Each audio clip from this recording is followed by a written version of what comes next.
כל הלשון, כל התורה, בכל מקום.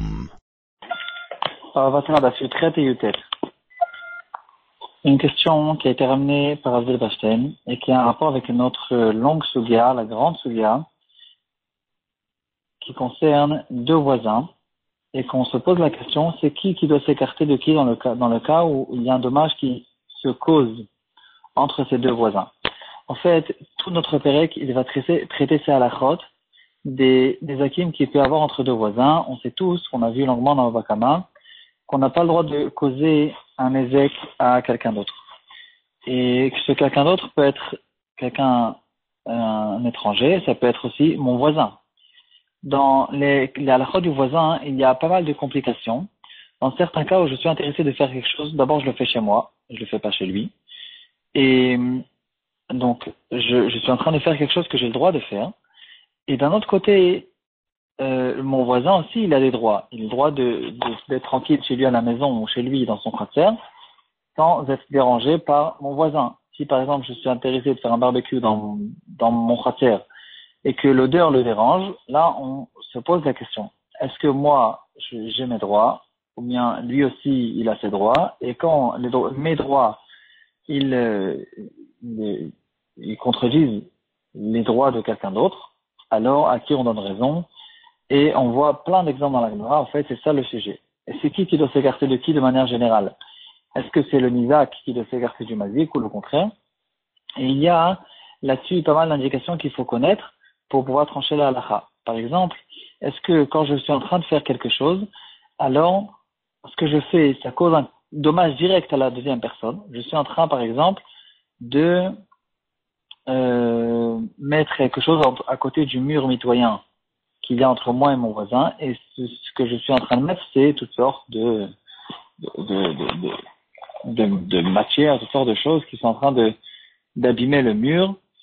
Je fais quelque chose qui fait de la fumée, je fais des choses qui font de mauvaises odeurs, etc. Est-ce que c'est un ézek qui arrive en direct et qui va chez lui? Est-ce que c'est un ézek qui reste chez moi et que lui, il est quand même dérangé? Et est-ce que c'est un ézek qui arrive que plus tard? Est-ce que c'est aussi un ézek que moi je suis en train de faire et que c'est lui, en venant autre part, c'est lui qui est en fait en train d'arriver vers l'ézek, etc.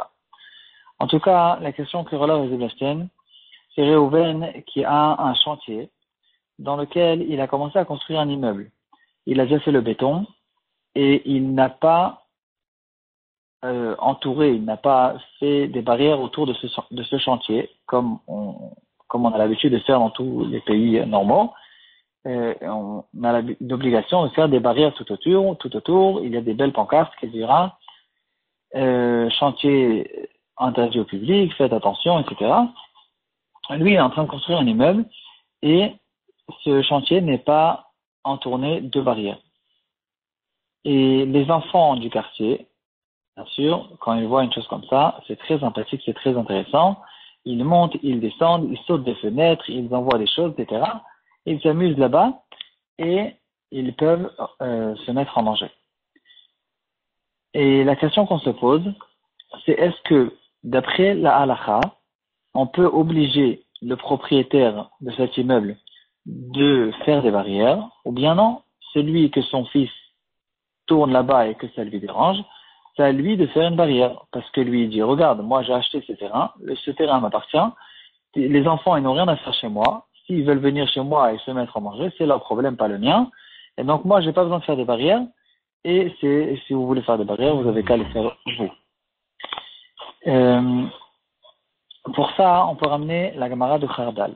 La Sugia de Khardal, c'est une Sugia très connue, avec beaucoup de yun, et elle se trouve dans Dafutret Amud Aleph, dans un des tashma que la Gemara ramène.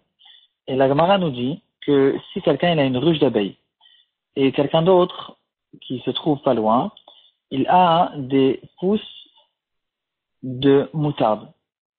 Et en fait, ce Khardal, je suis pas sûr en fait que c'est vraiment de la moutarde, c'est quelque chose de ce genre.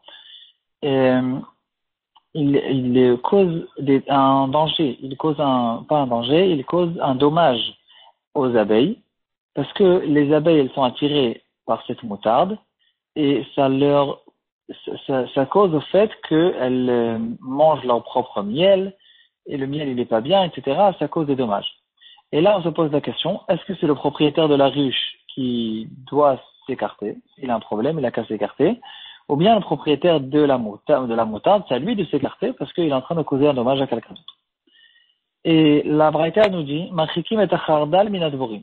Le propriétaire de la moutarde doit s'écarter pour ne pas causer le dommage au propriétaire de la ruche d'abeilles. Et la question qu'on ne comprend pas, qu'on se pose, et que relève le Rashba, il dit comme ça. Pourquoi on doit s'écarter? Pourquoi le propriétaire de la moutarde, c'est à lui de s'écarter des abeilles? Pourtant, les abeilles, c'est elles qui arrivent chez lui. Et donc, le propriétaire de la moutarde a qu'à dire au propriétaire de la ruche, qu'est-ce que tes abeilles font chez moi? Si tu as un problème, tu as qu'à les écarter toi, mais c'est chez moi. Et moi, je fais chez moi, en gros, je fais chez moi ce que je veux. Et donc, de la même manière que si quelqu'un creuse un puits dans son propre domaine, et qu'il y a un taureau qui est arrivé, et qui est rentré dans mon cratère et qui est tombé dans le puits, alors je peux lui dire, ton taureau, il a rien à faire chez moi, et c'est ton problème. Alors ici aussi, j'ai fait pousser ici de la moutarde chez moi à la maison, c'est ton problème si ça te dérange. Et le Rashba, il trouve ça une question qui est tellement grande, qu'il dit que, à mon avis, ce qui se passe avec la moutarde, c'est pas que les abeilles, elles arrivent jusqu'à ces pousses de la moutarde, mais c'est l'odeur de la moutarde qui cause un problème à la bouche de ces abeilles et que les abeilles, même sans arriver vers la moutarde, elles retrouvent au fait ce dommage qui leur arrive. Et comme ça, le Rashba il dit. Et donc, en revenant à notre question, pour la même chose, avec la même idée, on pourrait se dire sur cette personne qui fait un chantier chez lui à la maison, dans son propre terrain, il peut dire, celui qui arrive chez moi, c'est son problème, et si ça dérange quelqu'un, il n'a qu'à se débrouiller avec lui-même. Moi, j'ai le droit de faire chez moi ce que je veux, et que ce que tes enfants font chez moi. De la même manière qu'on dit que ce que ton taureau fait chez moi, et de la même manière que le Rashba, il nous a dit que ce que font tes abeilles chez moi. Et c'est que à cause du fait que, en fait, c'est l'odeur de la moutarde qui cause un problème aux abeilles sans que les abeilles arrivent chez moi. Mais si c'était au fait que les abeilles qui arrivent chez moi, le Rashba, il aurait été d'accord que on ne dit pas que le propriétaire de la moutarde doit s'écarter des abeilles, mais le contraire.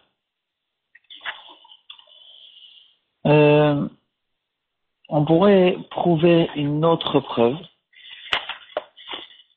et là, c'est une preuve contraire.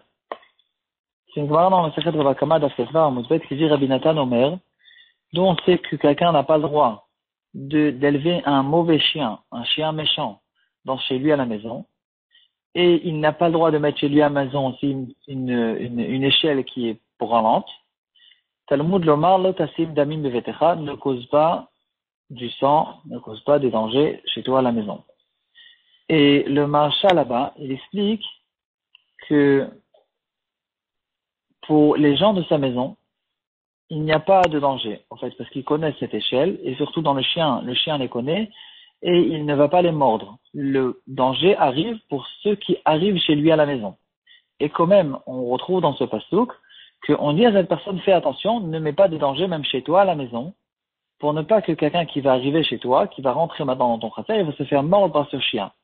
Donc ici, on dirait qu'on ne dit pas cette vara, et que même chez moi à la maison, je dois faire attention si quelqu'un il arrive et qu'il rentre chez moi, pour ne pas que cette personne soit endommagée. Cette phrase, on peut la repousser, parce qu'il est possible qu'on parle des gens qui ont été invités chez moi. Et de temps en temps, j'invite des gens chez moi, et ces gens risquent d'être endommagés. Mais dans le cas où je n'ai pas invité ces gens, et que ces gens sont rentrés chez moi et ils ont été mordus par ce chien, alors dans ce cas-là, on ne me reproche rien du tout, parce que ce que tu fais chez moi. Et donc, dans le cas des enfants qui tournent dans mon chantier, aussi, je les ai pas invités, ils sont venus de leur propre initiative et c'est pas mon problème. La question a été ramenée chez Rav Kanievski, par son beau-frère, justement, Rav Leverstein, et il dit que non. Il dit que les enfants, ils ne sont pas forcément responsables de ce qu'ils font. Tout le monde sait que les enfants sont attirés par ce genre d'endroit parce que c'est vraiment une attraction très sympathique. Et donc, ici, le danger, il est évident. Et on ne peut pas dire à des enfants que tu fais, ne rentre pas ici, ne rentre pas à gauche, surtout dans un endroit qui est ouvert et qui est un chantier. C'est pas une maison personnelle d'une personne. En tout cas, c'est sûr et certain qu'il y aura au courant, au bout d'un certain moment, les enfants ils vont repérer cet endroit, ils vont être attirés par cet endroit-là, ça va être dangereux pour eux. Et donc, c'est sûr et évident qu'on demande au propriétaire du chantier de mettre des barrières autour pour ne pas mettre en danger ses enfants. Une autre raison, c'est qu'après que la loi demande à ce propriétaire de faire des barrières, ici aussi, c'est considéré déjà comme un minag à Makom, minag à Medina, et dans ces dîners momonotes, ça oblige cette personne de faire des barrières, et en fait, il ne peut pas dire cette vara que ce que tu fais chez moi. Conclusion,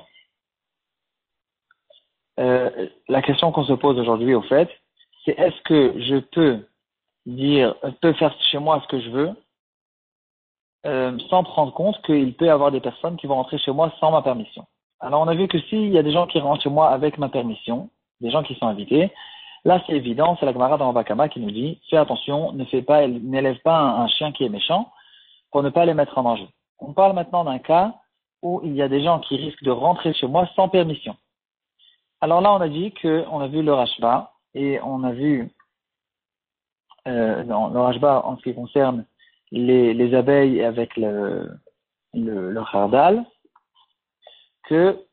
et on a vu aussi la halakha évidente dans Babakama, que je peux construire un puits chez moi à la maison sans prendre compte des gens qui vont tomber chez moi parce que qu'est-ce que tu fais chez moi. Par contre, dans le cas du chantier et des enfants, ici quand même, la svara, elle dit que le propriétaire doit faire des barrières malgré que c'est les enfants qui viennent chez moi et que je ne les ai pas invités. כל הלשון, עולם שלם של תוכן איכותי.